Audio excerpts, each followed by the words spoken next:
Well, welcome on into the Dynasty Deal Show. I'm Ty at Ty Declare 44, and I am joined by Scott at Charles Chill FFB and by Shane at Shane Says FF on X. Yeah, welcome in. We are live Fridays, 9 p.m. Eastern on the DDFFB YouTube channel. It's exclusive to YouTube members to get your trades on this show and to get access to private streams, emojis, all the sweatpants you could ever need. Make sure you sign up for the Trades and Chill tier. $3.99 US a month gets you in here. These shows pop up Friday mornings. Get your trades in here if you can't be here live. Boys, you know me. I got one rule on this show. If you hear this little noise, that means we got to wrap it up. And we're going to move on to the next one. And we got a lot of trades to get to, so we ain't going to faff around. So Scott, you're on the road right now, so you know you're moving. We're gonna start with you here. So 12 team, start 10, super flex. It's a PPR 0.5 tight end premium brought to us by Mike Conron.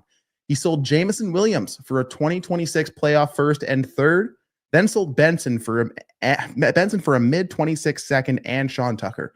That second deal feels like a simple process play, kind of like some hope there. But talk to me about these two deals here in a 12 by 10. Yeah, Mike, this feels like you might have watched Mannequin Chill a couple nights ago. Man, this is the exact type of deal where if you look at a league, you have a little extra sitting around, you're looking at JMO and you go, man, he's my wide receiver 3 or 4, but I have a team I was just looking at today where I have Josh Downs and Deebo Samuel starting, but then I have, I think, Cedric Tillman and somebody else that's kind of in that, like, I kind of want to start him if I have him. Kind of feels like what he did here. Liquidated JMO first and a third. I get it's playoff, but again, the flexibility of what else you could do with that. JMO, I don't think is going to kill you by moving him. He's not irreplaceable.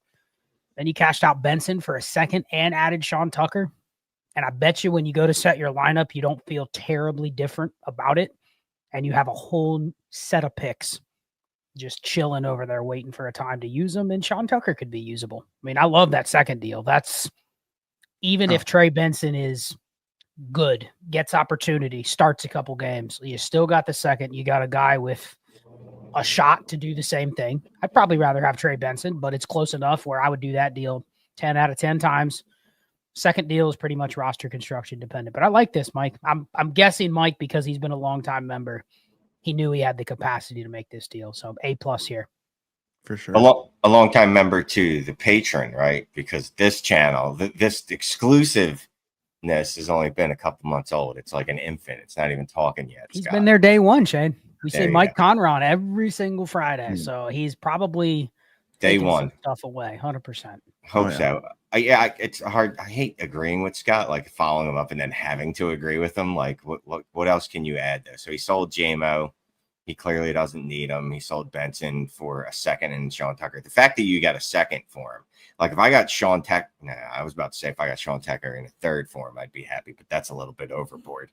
But you get the point. Like the fact that you even got a player added to Benson is amazing. The only way that could have been better is if I could have gotten another pick instead of Sean Tucker, but I'm good with it. I think even getting a mid 26 second is a pretty good score in most spots. And I mean, it's a recent startup, so no real hammer contenders or guys really selling the upper tier guys. No one's willing to tier up to his Lamar or Hurts. When he has that, he has Flacco, Milrow backups, JT, Hampton, Harvey, running backs in a 53. He's got Addison, Waddle, Olave, Keon, Loveland, Schultz, one of each pick except for a 26 second. So, I mean, Shannon, you were trying to sell me a JMO. Or earlier today. Did I? Was the other lot yesterday or today? But I don't know. Did you accept? No, we did not. No, we countered back and forth. You rejected. We haven't come back since. Okay. But it feels like JMO and a 26 first. You know, that's at least kind of in the wheelhouse of what you're looking to get if you're looking to sell JMO. Yes. Cool. Excellent. Well, Mike, you got a second one. We'll come back to you on that next one there. But appreciate you and appreciate all the people live in the building tonight. And Roy thought he wasn't going to be here, so he sent in a couple here. One of them is a super chats. We're going to get to that one in a second here, Roy. But 12 by 12, it's a lineup. It's 2 tight end and an extra PPR after this trade. This team is Allen. I'm assuming that's JJ McCarthy and then Caleb Williams. He's got Harvey, Judkins, and 8 backups. He's got Colin, JSN, Rome, Tedderor, McMillan, Kirk, Bateman, McBride, Pitts, Loveland, and Warren. The war suggests, it says you don't flex wide receivers, but he also says you do flex wide receivers in this 12 by 12. So deals here. He traded away Hendo and Kraft for Nico and Bateman. He wanted a legitimate wide receiver one and think I know have a very good quarterback, wide receiver, and tight end room, hoping to grab cheap running backs as well as needed. He has his 26th first and second to tool up. So Shane, you're out of a startup. You have this team here, right? It looks pretty nice, but you want a better wide receiver. Does that make sense to make this deal here where, you know, we're getting into Nico and Bateman, we're sending away Hendo and Kraft? Yeah, if I could trade away every Henderson, who's else in that tier, Omarion Hampton for a Nico, a BTJ, etc., I would do it. Absolutely would do it. The only running back that's pretty much untouchable from this class for me is probably Genty. So if I can do it, I'll do it, especially considering that the war says you do want to flex. You do want to flex a wide receiver. Obviously, if it's heavy RB juiced scoring, it's a different conversation, right? Because then I'm just going heavy at running back and I'll worry about wide receiver later, but that's not the case here. Moving Kraft hurts a little bit, obviously, because it is start 2 tight ends and a 2 tight end premium, 2-point tight end premium, and that does hurt. At least you got Bateman back, though. All in all, I'd say that it is a win. He has a genuine wide receiver one, and he's probably got one of the cheaper genuine wide receiver ones you could get. Like, I don't imagine that you could send this package and get back Bateman and Chase, this package and get back Bateman and Malik Neighbors, for example. So I'm good with this. Yeah. Scott, we do talk a lot about war and 12 by 12, 2 tight end. I'm imagining that wide receiver line gets very flat at certain points, especially if you have to start 3 or more. How do you usually approach leagues like that? And then how do you feel about the Hendo, Kraft, Nico, Bateman in this context? So can we get any clarification? Do we know, is it 2 PPR or start 2 tight end or both? Because I kind of read this as could be either. Yeah. There's not a lot of start 2 tight end leagues around here, but I read this as it is 2 tight ends, but I don't know the premium. And extra PPR, I'm assuming that's on the tight end. Okay. So I'll break this down in 2 ways. I actually think from a value perspective, you gave up more than you got. You gave up the scarcest position, which is Tucker. I mean, you could think Tucker Kraft's great, good, average, bad, whatever, but it's a 2 tight end league. So by himself, I'm not saying he would get you something like Nico Collins, but there should be a little bit of a market. And then honestly, guys, like, I don't want to say Hendo's equal to Nico Collins, but I mean, legitimately, Hendo's out there. He's a tick below Gibbs and Bijan and Genty. That's how much steam he has. Now, should he be? That's a different debate. Yeah, well, let's wait. So let's look at this in the real world. In 3 weeks, when Henderson has put up 130 total yards and people are running back for cover, like, oh, maybe I was a little over my skis on this. He's not, you know what I mean? Like, would you be able to make the move at that point? The only downside to this is you sold them together, but that's probably what it took to get a receiver that was in the tier that you did. Yeah. The positive side is if that's the case, and it truly is a 2 tight end with premium, I mean, they sure let you clean up at tight end in the startup because they gave you Kyle Pitts, Colston Loveland, and Tyler Warren. Oh, yeah, you also got Trey McBride. So the fact that you have those 4 and you had Tucker Kraft to trade away, did they just blind everybody else and not tell them that it was a start 2 tight end, Ty? You just took tight end after tight end after tight end. And here's the thing. The reason the war is going to say receiver is 2 reasons. One, the tight ends are going to be locked into the lineup spots, right? There's 24 of them. So there's not going to be a lot of tight ends that are flexed in a 1.5 start 2. Second, it's a start 12. Like, what other positions survive into wide receiver 60, 70, 80? Not running back, not tight end in this format. So war is just going to say receiver after a certain point because that's all there is. So yes, Bateman probably is a back end starter on a team like this. Now I would prefer it to be on a team where I have like Lamar, but hell, I would flip Bateman for like, I don't know, Josh Palmer in a third, something like that. Like that would be the type of move. If you didn't want Bateman, you could get another guy that maybe stack with one of your QBs. But all in all, the fact that we had 5 of the, what would you guys say, top 12 tight ends here, 5 of the top 15. I mean, Kraft becomes expendable. Well, what do we got such a deal early on? And what do we always say, right? When we see a team stacked with quarterbacks, we go, well, clearly your league doesn't value quarterbacks. Or tight ends. The league, probably didn't value them. So In you were this, like, I exactly. have 5 of the top 15 tight ends. Nobody wants any of them. So I am willing to take a discount because there's an edge in getting rid of one of them for value that nobody else appreciates. So I like the deal. Made his team better. You got plenty of assets that you could move to fix that running back room. I'm a little concerned with the running back room, but in a start 12, I can live with a lesser score in that RB2 spot for a while and be fine. As long as Harvey plays, I can live with the backups just rolling out there. Good trade. Yes, absolutely. And if your league is going to let you bonk them over the head in a two tight end premium, just do it. But like I said, you're trading from an excess there. You're not going to miss craft on that one. So good stuff, Roy. We'll come back to you here in a little bit. Okay, Jay Lau. We got a couple here from Jay Lau as well. Shane, I'm going to just really quick. Flacco for a third, or could you get it for a second in season? Are you holding Flacco into season, or are you trying to capitalize right now? I mean, I'm holding on to Flacco, but it's only because no one wants him. I look at it this two ways, right? Generally, I don't want a third. Generally, I'm just like, let me play up to a second, because if I lose out on a third, that's less important to me than if I can move up into a second.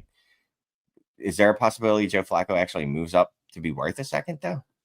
Like, do we think that's an actual not even probability, but is it probable? Probable. You think he can move himself into a second? I don't remember. The reason that he's not worth a second right now is because there's not a single team that needs him right now to start. Every single team has, unless you have just one of those rogue rosters where I think I have one where Anthony Richardson was my QB2. Like, that would be a team I'd actively go try to buy Flacco, but most teams are like, I don't love my quarterback room, but I don't have a need today.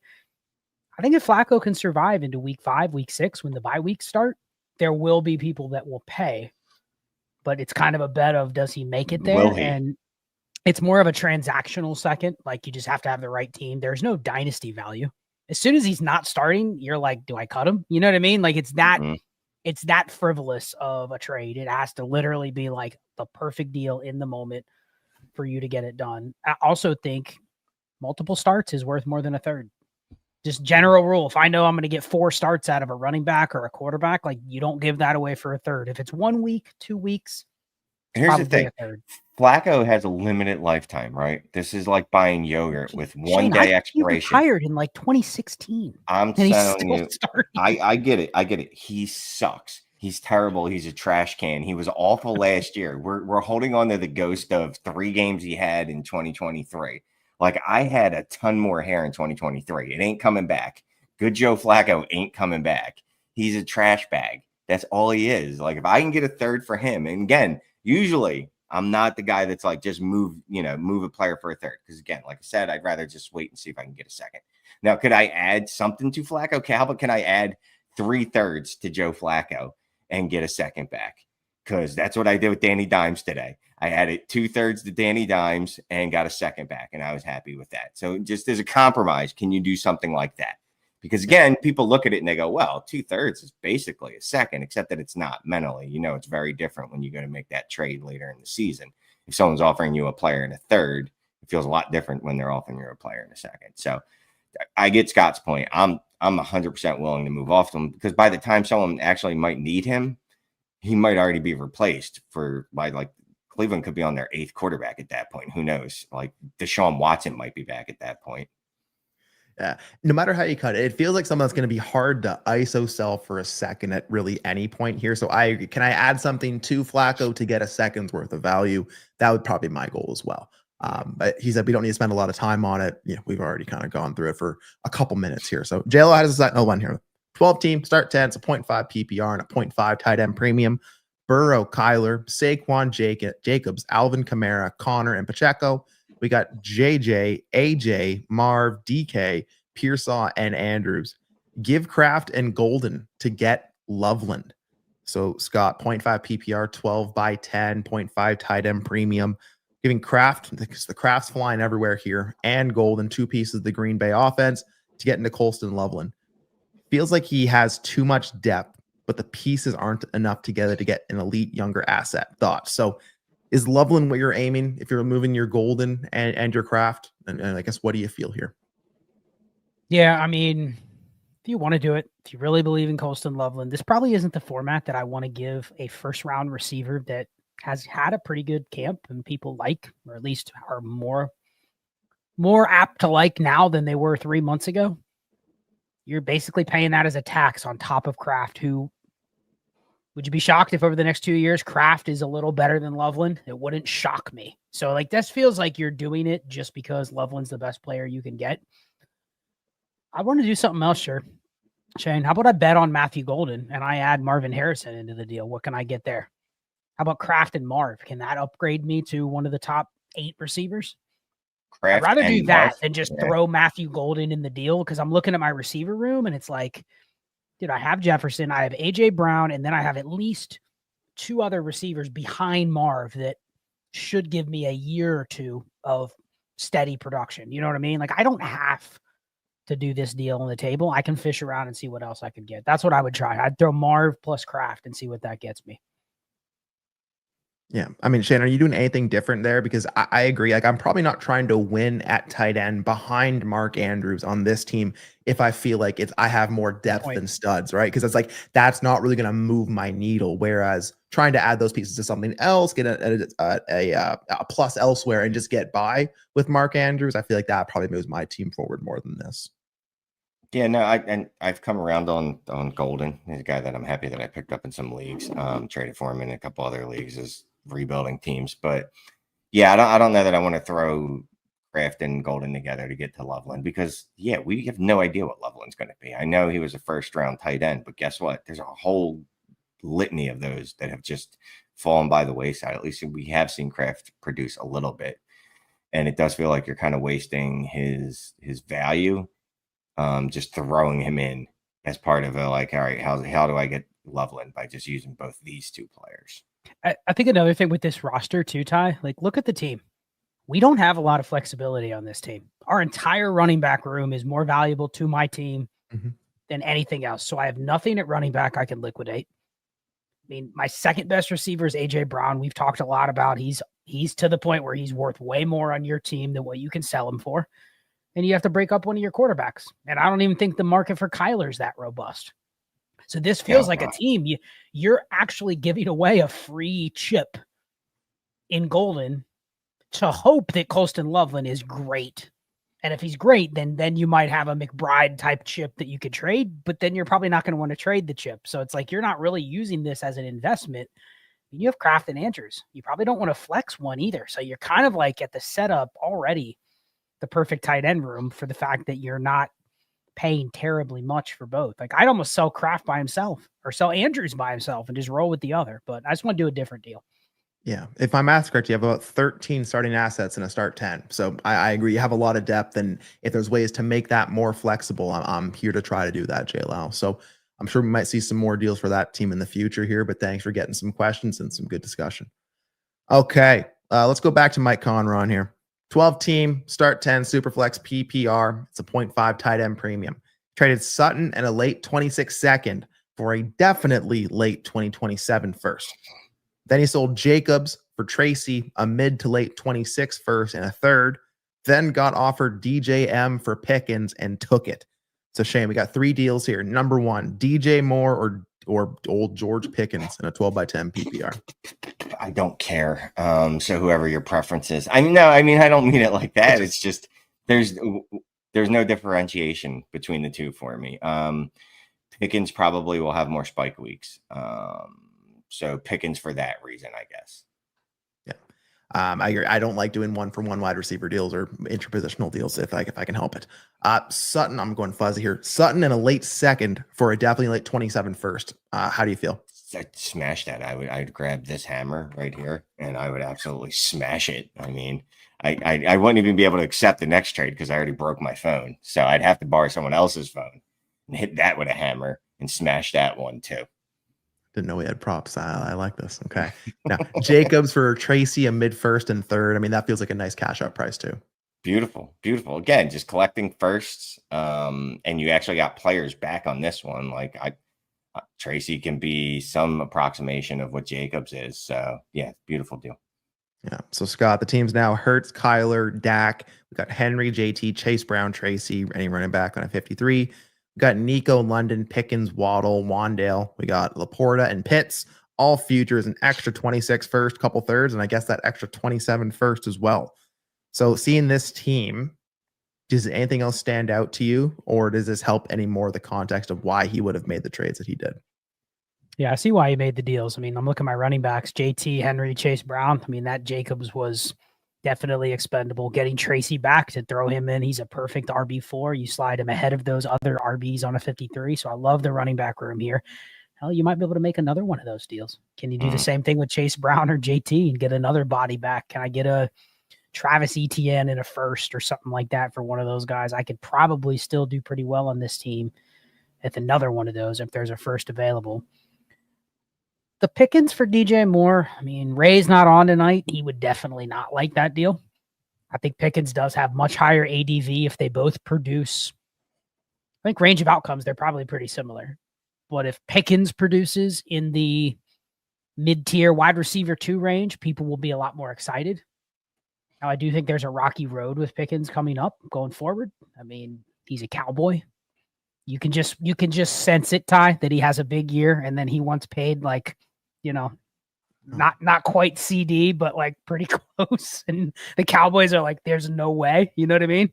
And that's just the next one in the saga of they're going to wait. And he doesn't feel like the kind of guy that's going to be dragged for 2 years on the franchise tag without speaking out about it. But anyway, I don't love that deal just because I think there's potential higher ADV for Pickens than DJ Moore. But if you told me DJ Moore was wide receiver 17 and Pickens was wide receiver 18, wouldn't shock me. You know what I mean? It doesn't kill your team. I think you just gave up a little ADV or sentiment there, and maybe you're worried about Pickens. I don't know.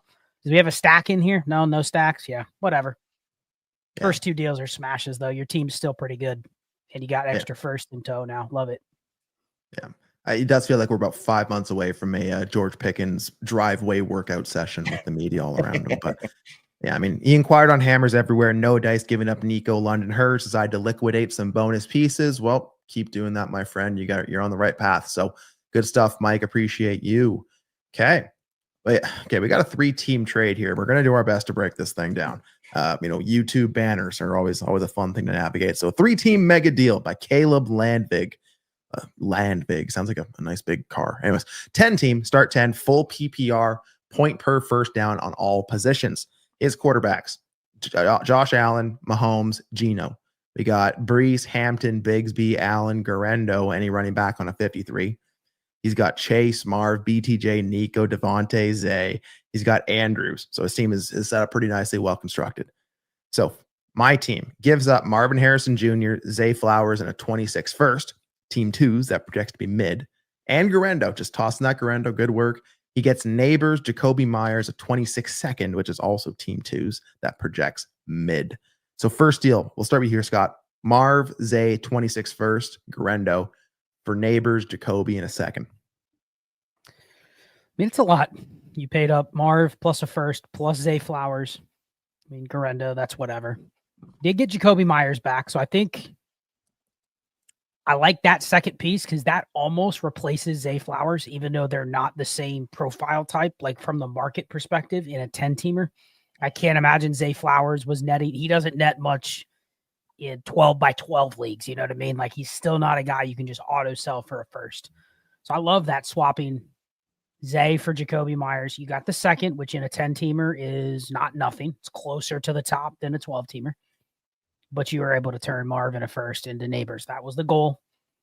Could be a risk, but on this team, I mean, you're already stacking Chase, BTJ, Nico, and you just added Neighbors to the team. I mean, yeah, I'm good with that deal. That's probably the only hammer you could get, and this was the person that was willing to do this type of deal. So well done. Yeah, if you want to, go ahead. No, I was just gonna say it's one of the few hammers left, man. Literally one of the few. You mean the one's not on his team? Yeah, yeah. Because he already has 5 hammers. Yeah. He has 5 of like the top 12 players. So yeah. If you want to squint and say that's the second and Myers for Zay Flowers, okay, I'll probably take the leverage there. And then Marvin a first for Neighbors. That's probably the price in a 10 by 10. So I think it's a fine deal. And like I said, you're hammer hunting, so it makes sense to go and get them. Deal 2. Team 2 gives Jaden Daniels, Ricky Pearsall, and a 26 second, which should be mid, gets his own. And he sends away Marvin Harrison Jr., Cam Ward, JCM, and Michael Wilson, and a 26 first. His own 27 first. Good God. So, Shane, we see your favorite player here, Ricky Pearsall, Jaden Daniels, and a 26 second. He gets his own second back. Sends away Cam Ward, JCM, Michael Wilson, a 26 first, and a 27 first. So he sends his own first away and the 27 first from the third team.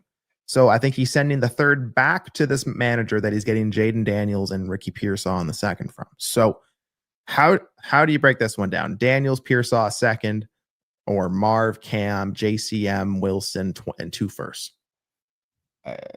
2 firsts. And Cam greater than Jaden Daniels. Marvin Harrison greater than Ricky Pearsall and a second.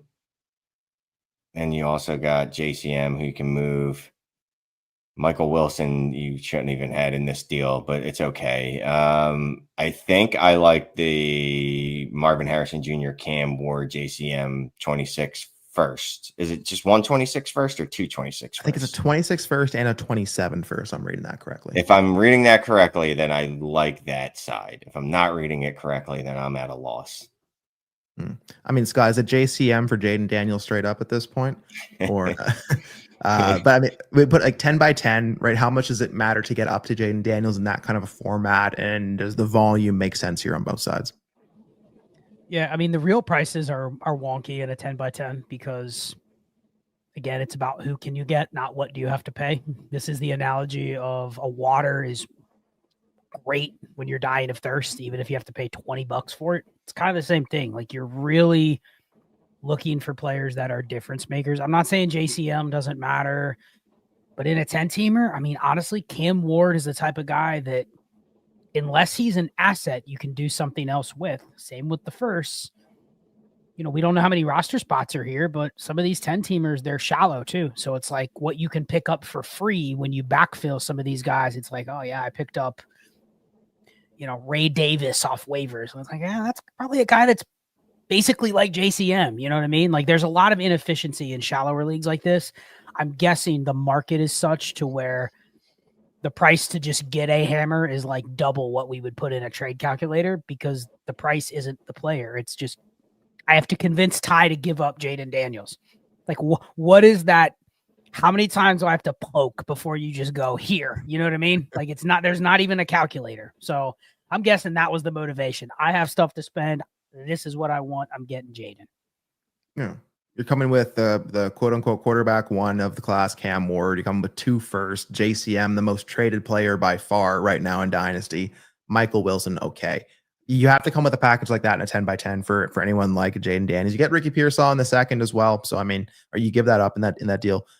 Yeah, I think I want the stuff. But again, a 10 by 10, it's about, like you said, it's not about the price. And if I can't make use of that stuff, then what was the deal really for? You know, so maybe it makes sense to actually get the consolidated assets. Scott, I'm going to stick with you here for the third team. So they give up Neighbors, Cam Ward, Jacoby Myers, JCM, Michael Wilson, and his own 27 first. He gets Jaden Daniels, Zay Flowers, Ricky Pearsall, and Garendo. It's a CMC owner. Well, this one kind of aged a little bit like milk with the Brian Robinson deal today. How do you feel here? 10 by 10, Neighbors, Cam Ward, Jacoby Myers, JCM, Michael Wilson, and a first, or Jaden Daniels, Zay Flowers, Ricky Pearsall, and Garendo? So this is just like a double elimination tournament, the finalists meet here because we took the Neighbors side, right? Because that's the hammer. Then we took the Daniels side, and here we are where they're getting swapped. So, I mean, I almost think you have to wash those two in a deal like this. I'd probably prefer Neighbors, to be honest.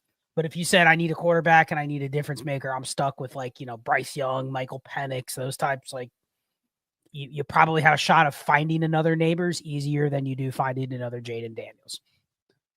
But either way, I think if you wash those two out, I'm really looking at what side can I do more with, especially since this big trade probably shook up the league a little bit in terms of like what all these pieces are worth.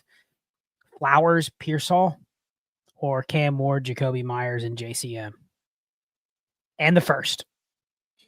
Kind of feels like I can do more with that first side, to be honest. Like that feels like the side that I want to end with here is the Neighbors, Ward, Myers, JCM, and the first. Feels like that side. If I end up with that, I can put Neighbors aside and go here. All this other shit's available for trade.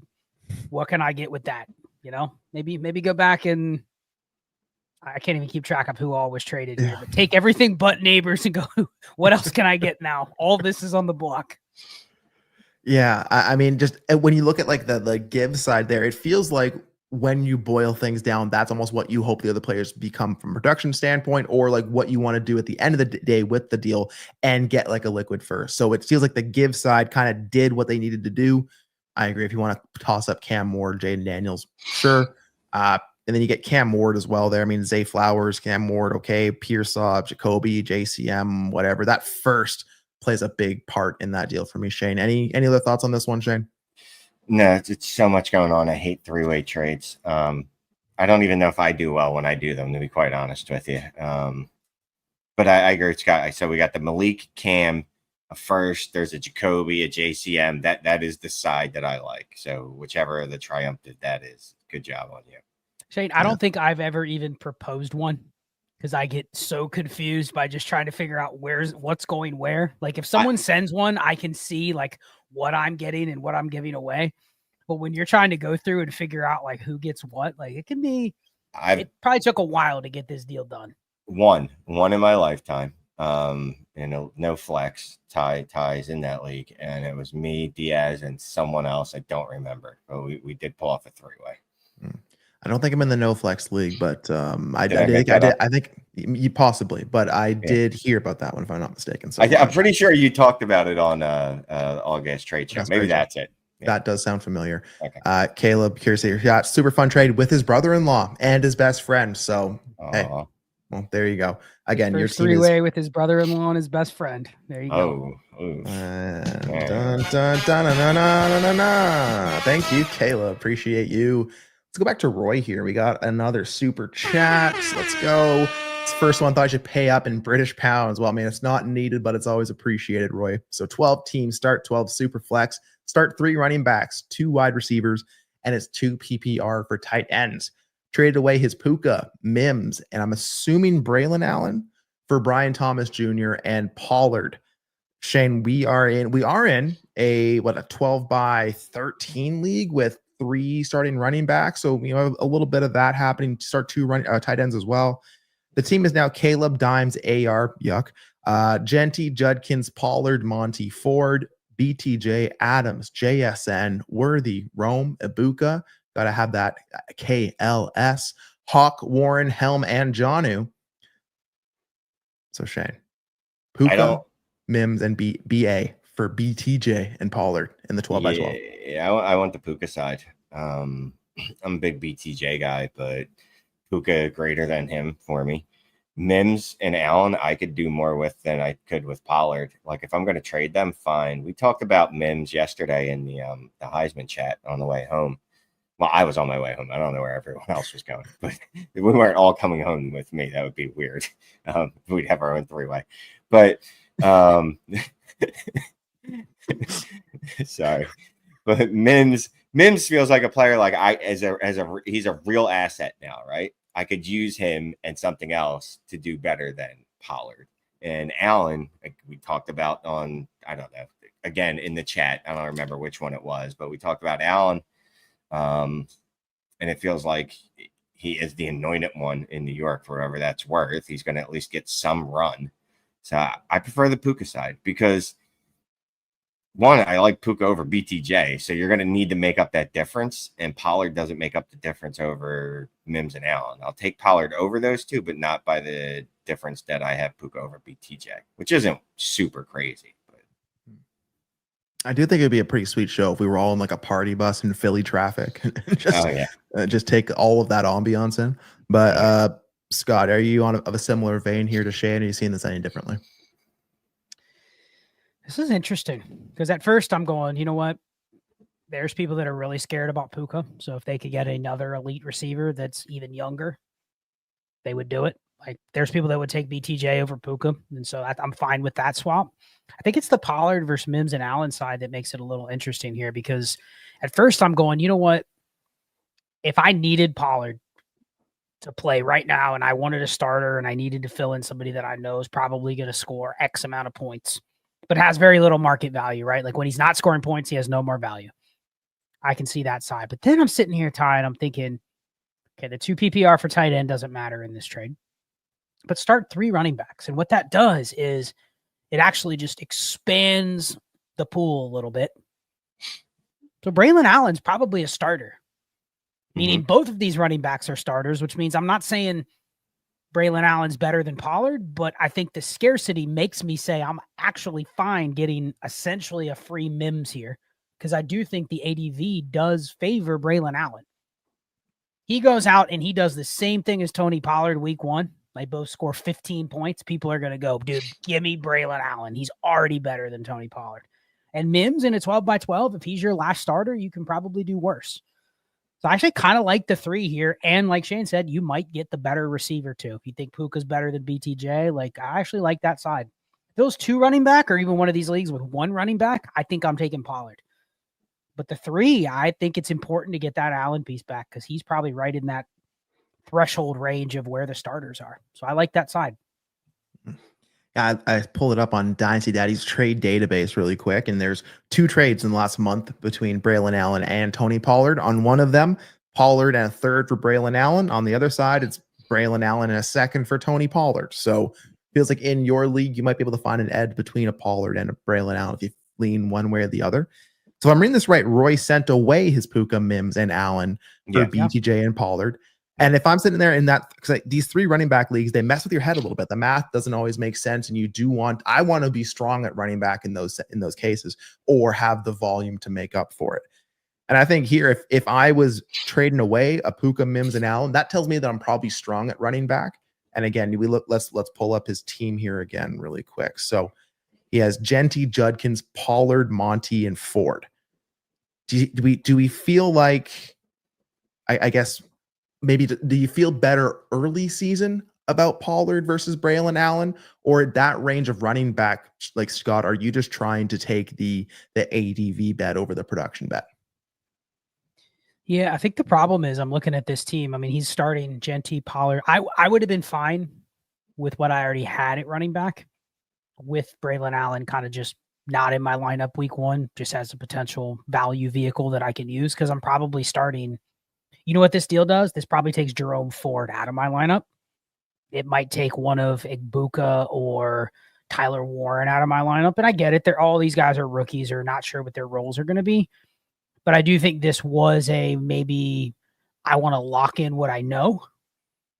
Yet, would you be shocked if Jerome Ford in the first 2 weeks outscores Tony Pollard? I wouldn't bet on it, but I wouldn't be shocked. I think both are starters. So it might create an extra where you didn't need to do that. And I do think the more powerful side was keeping the Braylon Allen side. But I get it. It's not, we're talking minute difference here.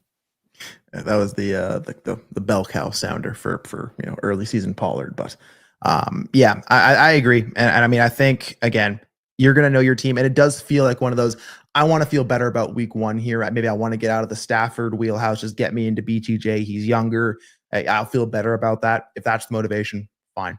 But I don't want to be too obsessed with making my week 1 lineup look awesome. Can I move KLS for a running back body? That's the perfect type of player to just get can I get Sean Tucker? You know what I mean?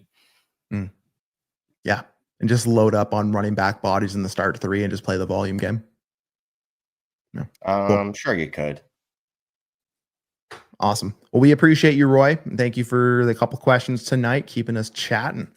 Anthony West, GEGP Friday, baby. Thank you, Anthony. And he brings us a 12-team start 10 PPR super flex tight end premium of 1.0. We got May, Fields, and Gibbs, Hampton, Hendo, Najee, Swift, Nico, Evans, Devontae Smith, Rome, Hunter, Downs, Tyler Warren. We give Hendo, Nico, Swift. We get Neighbors, a 26 first, a 27 first, and Rashad White. I'm going to go over you, Shane. I was listening to Manic and Chill, and you guys were talking about just how important it is to actually get some of these liquid first at this time of year. You know, if you're able to move around some deck chairs and get the liquid pick and keep in the same range of player, that's always something you're looking to do here. So What do you think here? Nico, Hendo, Swift for Neighbors, 2 first, and Rashad White. So let's see. We've got give Hendo, Nico, Swift. We get Neighbors. Okay, Neighbors greater than Nico. 2 firsts. I don't know for Hendo. I want the. That's what I've heard. The going price is 2 first for Hendo. Are people paying that? It's the he's getting Swift too, right? The other side's getting Swift on it, so that's how I would justify it in my mind if I was making this trade. Like I'm like, oh well, I'm also getting Swift. It's not like I'm just getting Hendo, right? Like because the Neighbors and Nico, I could cancel each other out, but the Hendo and the Swift, like would I pay 2 firsts for Hendo and Swift? No, but I know the market would. I'm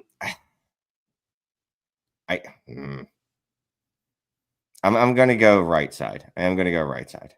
It's a lot, but I'm gonna go with Neighbors just because he is a rocket ship. Like he's the wide receiver, 3 in Dynasty right now, something like that, and he easily could be wide receiver 1 in like a month from now. So yeah, I'll go that side, but it's not an easy one for me. This is one of those deals. Like if it came across my desk, first of all, I'd be like, I don't know why this has come across my desk. I don't know why it didn't just come on my phone. But I probably wouldn't do it. You know what I mean? Like, even if I like the value on the right-hand side, I'd probably just pull back and just try to find another way to do this deal. Yeah, I think it's the Nico and Neighbors math for me is a little difficult to suss out. Even if you said it was Nico and Swift for Neighbors, which I'm not sure if that gets done. Hendo, 2 first, and Rashad White. That just there's a reason why I don't have a lot of these kind of high-end running back guys in Dynasty, because when these deals come along, I have a hard time saying no to the players in the picks. Scott, 12 by 10, Hendo, Nico, Swift, Neighbors, 2 first, Rashad White. How do you feel?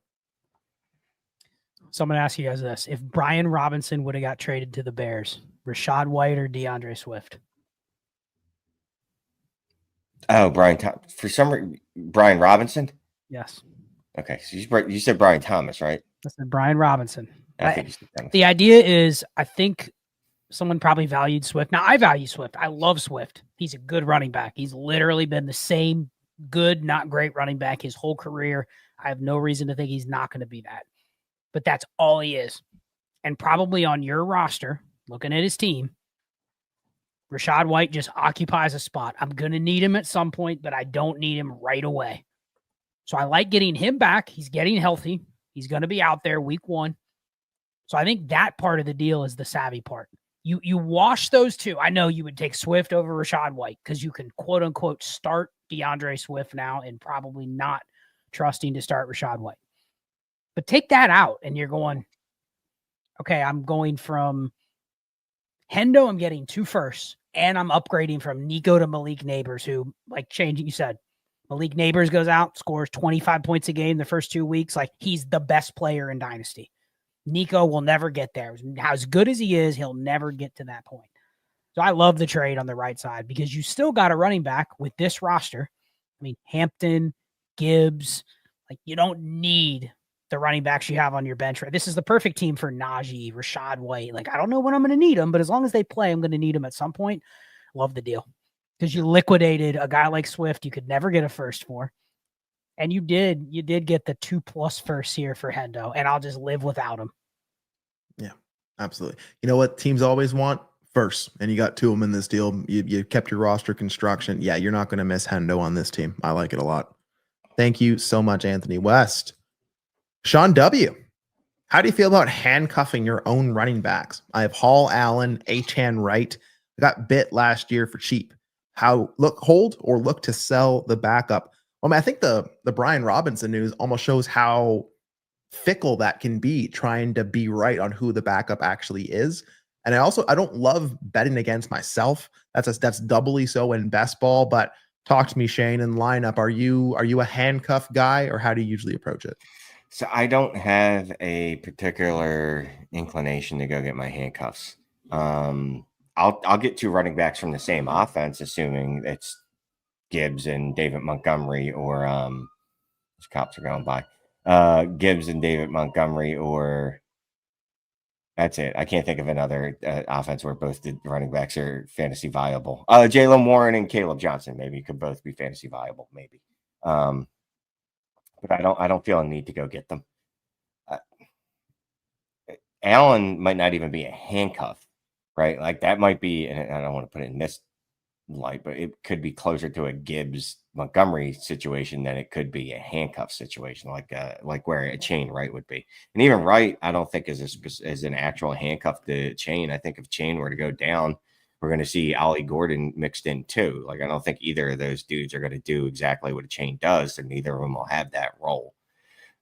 If I can get a backup that I have a reasonable expectation that they would assume that total role, then maybe I'll put a little more priority on that specific running back.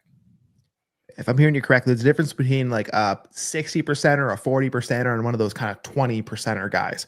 And your answer is going to depend on where people fall in that perspective, or like what offense you're talking. So, Scott, do you see that any differently? Yeah, I mean, I purposely do not want like Gibbs and Montgomery on the same team. I don't want Aaron Jones and Jordan Mason on the same team. I don't want Jalen Warren. Any running backs where I'm like all of these guys are, or at least both of these guys are like top 30, top 40. I actually don't want them together. But like in this case, like Jalen Wright is so far from Achane that I'm not going to go target Jalen Wright if I have Achane, but I don't care if I stumbled into having both. Because like you said, I mean, the RB2 can become the RB3, and RB3 can get traded and become an RB2. Like these things shake out. If they're good players, someone like Jalen Wright, if he's good, you know what? He may never take over for Achane, but water will find its level at some point. He'll get opportunity, whether it's on Miami or somewhere else. So I don't go and target them. Like if you're sitting there and you're staring at think of a player that's like a little volatile, like McCaffrey, right? Like I'm not going and trying to get Brian Robinson right now because the theory is I'd have to pay probably a little bit to get Brian Robinson. And I'm basically, my house just burned down if I lose Christian McCaffrey. Great. I have a tent that I can stay in. I got a tent, but it doesn't matter. My house burned down. You know what I mean? Like I'm not going out of my way to just go get a handcuff for my biggest asset. I'll worry about it when I do that. So I'm kind of looking at these, like the Jags backfield.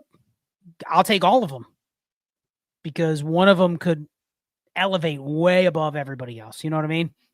So I'm not going out of my way. Definitely not trading for one of these guys just because I'm scared that the starter's going to get injured or their role's going to get taken over. That says a lot more about how you're valuing the starter or what you're expecting from the starter.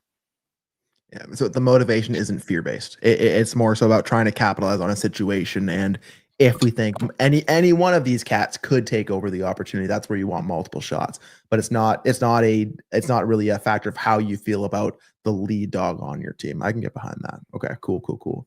Awesome. Well, thank you, Sean W. Appreciate it. It's a newer name. I haven't seen that one around, so appreciate y'all. And we got about 13 minutes left. So I'm gonna hit us with this sounder. That means we gotta be mindful of time. We're coming up to the hour, so no long drawn out soliloquies here. Let's get some hard hitting action. We got at least 2 questions here. We got Sumo Kid in the chat. Thank you, big dog. We got Dylan Ebensteiner, 12 team super flex, half PPR, start 11. We got Lamar, Purdy backups. We got Gibbs, Kyron, Travion Henderson, Pollard, Judkins, and backups. Neighbors, AJ Brown, Amon-Ra St. Brown, DJ Moore, Trey Harris, Bateman, and Cans, Bowers, and Likely. The Jalen Hurts manager is open to tearing down to Purdy plus. I'm deep at running back. Would have to probably add Henderson or Kyron in the deal with Purdy. Maybe get a small piece pack 2 thoughts. Scott, 12 by 11, tearing down off of Hurts, tearing up to Hurts from Purdy. What are you trying to add to Purdy to get to Hurts? Or is that a deal that you're typically trying to make in a 12 by 11? I mean, if I got offered Purdy and Travion Henderson for Hurts, I would at least think about it. That's a very solid offer. It really comes down to what type of quarterback room are you really seeking out here. Here, probably with Lamar, that's not what I'm necessarily looking to do in a start 11. I mean, I already have Gibbs, Travion Henderson. That's a ton of explosiveness, ADV that people love. If I can do it for Kyron and something else, then I would explore that. But I don't think that gets it done. I think if I'm going from Hurts, And maybe people don't, not everybody values Hurts like Shane and I probably do, and you do. You know, we still look at him as like he would get a premium asset on top of a guy like Purdy, but maybe the league isn't like that. So I would try something else. But Shane, you're the Hurts guy. If you already had Lamar, are you just tossing in a guy like Henderson just to get Hurts with this team? I mean, I can see both. You have a strong receiver room, so I mean, I'm not. Now, if I could give up Kyron, now that small piece I'm getting back is that small piece another running back, sure, but I'm not going to Hendo. I think he's. Did you do Kyron and Judkins on top of Purdy? Jeez, well that's a lot there, Scott. Shane, Travion Henderson is basically, I mean, he'll be RB1 before this show hits the public feed. So that is a big piece that people just do not want to part with. How about Pollard, Kyron, and come Purdy? On, Pollard doesn't count. But it's a 12 by 11. He most certainly, absurdly does. That's not a word. He most certainly, he absurdly does. In the 12 by 11, he counts. Well, Shane, you have Lamar. Are you throwing in a guy like Hendo, which is a high first round pick, just to get Jalen Hurts on this roster? I mean, this roster is already damn good. I just don't think I need to do it. That's what I was going to say. I don't need to do it. Like, do I want to do it? Yes, because I'm Captain Hammer. You know what I mean? Like, of course, I want to smash your face in, but I can do that without doing this. You know, there's other ways I could use these players if I really wanted to, that I don't really need to do that. I like making strength stronger, but I don't need to here. You're not losing at quarterback here, right? And Purdy is one of those quarterbacks I want to bet on for sure, even with some injury-riddled situations that we see in San Francisco. But I mean, Gibbs, Kyron, Henderson, Pollard, Judkins, backups. I get the feeling he's open to trying to move one of those guys to open up more room in his running back room and in his flex to make use of some of these guys like Pollard, who we can't add in. I'm thinking of what I would do. I would be hard pressed to add a Travion Henderson to my Purdy just to get a Jalen Hurts. I don't know if you can extract anything else out of that deal. I don't know. Can I send Purdy, Henderson, and DJ Moore? Can I get Hurts in the first? You know, can I do something else with that where I get something else that actually helps me and I'm not just consolidating for the single asset? I would like to do that maybe a little bit more. Scott, do you see any other deal you might want to do on this team? I mean, we do have some excess. Like, can I start throwing a bunch of shit at the wall and see what I can get done? I mean, Purdy plus really anything else can be on the table, honestly. DJ Moore, Trey Harris, seconds, Kyron, Pollard, Judkins. I mean, I don't know where the other team's at on Judkins, but, you know, Judkins, Purdy. What else do I have to add? I'd almost rather borrow from my bank of future picks because I have other stuff I could get picks back rather than giving up Henderson. So I'd just throw out 4 or 5 offers and just make it clear, like, hey, I just don't really feel comfortable giving up Purdy and Hendo or Purdy and Gibbs. Obviously, Neighbors, Amon-Ra. I'm guessing you want to stack Hurts and A.J. Brown, so he's out. Other than those 5, though, and, I mean, Bowers. I mean, this team's so good. Honestly, as much as I want to do it, Shane, I don't need to. I'll let Brock Purdy give me his quarterback 13 numbers or whatever it is. And if Lamar's good and my other 6 hammers are good, like, I'm going to be at the top anyway. I don't need to do it. Yeah. If I'm doing it, I'm sending out multiple options of it to the owner, and I'm probably hitting up all 10 other owners in my league with similar offers. So I get something that I actually want. But thank you, Dylan. We appreciate it. We got all Russell Yost in the chat. First time live. Loving the content for a few years now. Well, we love you, buddy. Keep it up. Thank you. And Cameron V, last question of the night here. 12-team start 10. We got Lamar, Stafford, Rodgers, and backups. Bijan, Achane, Aaron Jones, rookies, backups. We got CD, Amon-Ra, St. Brown, Nico, Rome Odunze, Jennings, Reed, Kittle, Jonnu, 26 first, all futures, plus another 27 first. Rome and old Bill CM for AJ Brown in the inbox. We've been talking some AJ Brown in voice chat and Heisman chat and the entire DD Discord, just trying to see what can you actually do with AJ Brown right now. It feels like getting a first plus is difficult, but how about JCM and Rome for AJ Brown? Scott, where's that line for you? Ooh, I don't hate it. 2 weeks ago, people would have go, oh my gosh, you're getting basically AJ Brown for Rome Odunze. I'm fine with it. If your goal is to capitalize on the JCM pump, it's a fair deal. But Shane, there's a world where the marketability of Rome Odunze, if he's the wide receiver one on the Bears, we're 4 weeks in and people are like, dude, he's like top 10 now. Like it can happen that quick. And AJ Brown is what he is. He probably outproduces Rome Odunze, but it depends on what your goal is. I'm fine doing it though. This is a perfect use of a guy like JCM.